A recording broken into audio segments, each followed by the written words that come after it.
As parents, if we could just pause more and react less with our kids, we might have more harmony at home. That's the idea behind Scream-Free Parenting, the New York Times best-selling book celebrating its 10th anniversary by updating portions of the book with the issues that parents are grappling most with today. Hal Runkle is the author. He's a marriage and family therapist, dad of 2. So you've just about navigated your kids into adulthood. Getting there, 20 and 18 now. And yet when you wrote this book, you were really struggling with some issues. Sure. And because even though I'm a therapist, still I was a new dad.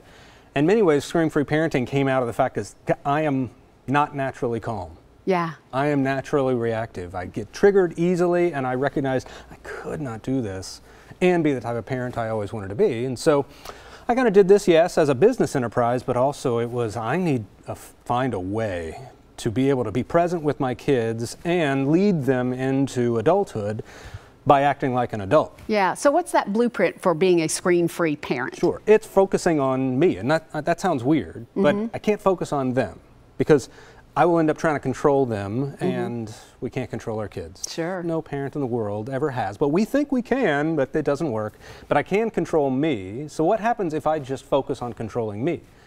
If I want them to be an adult, then I have to act like one. Right. But whenever we lose it, right? We lose it, we lose our cool, and then we wonder why they don't respect us. Yeah. Oh, why should they respect me? I haven't given them reason to respect me. Maybe I've given them reason to fear me. You know, they're afraid dad's going to freak out. But that's not the type of relationship I wanted to create with them. I actually wanted them to come seek me out as they became teenagers. Yeah. But if they're scared of me, then I'm the last person they're going to come. So it starts with just making it's my #1 priority. Yeah, and this is the manual for it too. So many people have loved this book over the years. The 10th anniversary edition adds digital technology to one of those things that parents are really struggling with today. I'm amazed at how much the world has changed just in 10 years since we wrote the original. And I mean, we used to take away screen time back then, but now you can't.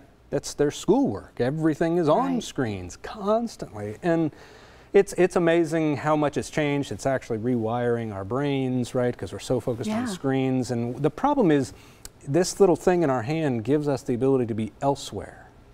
Anywhere, which means you're not present with your family. Exactly, exactly. And so you see it happening where people are texting to each other at dinner rather than actually just speaking. Sure. When we start this with babies as a way to calm a baby, look at pretty images on the phone, what does that mean for later? Well, whatever you use to soothe the baby, when you use a screen to soothe your baby, you're actually enslaving your toddler. Because they have to have that. Exactly. There's a YouTube video you can go on. A baby is working with an iPad, right? And then they take the iPad away and put a magazine in front of their face, and the baby loses her mind because she can't make the images switch. Oh, wow. It's really terrifying to watch. But I see it in Walmart, right? You put a screen in front of their eyes. Yeah, it calms them down. Yeah, but at what cost? Sure. What's the best way to handle it with teenagers? No screens behind closed doors. Okay. Is one way we did it. So doing your homework, whatever. Also, do put filters on. There's a great Disney product called Circle that you can buy, and it actually, at the router level, you can determine what material gets in. But know their passwords? Know their passwords up to a point. But here's what I recommend is you parent your kids so that when they're a senior in high school, you have very, very little rules for them. Because the whole point is them developing rules for themselves. To launch them successfully. To launch them out, yes. Yeah. I tell you what, we could take an hour talking about this, and there's so much more in this book. It's some really good stuff. I wish I'd had this when my kids were little. It's the 10th anniversary edition of Hal Runkle's best-selling book. It's Scream-Free Parenting. It is available now. You can get details online at screamfree.com. Thanks so much. Thanks so much for having me. And coming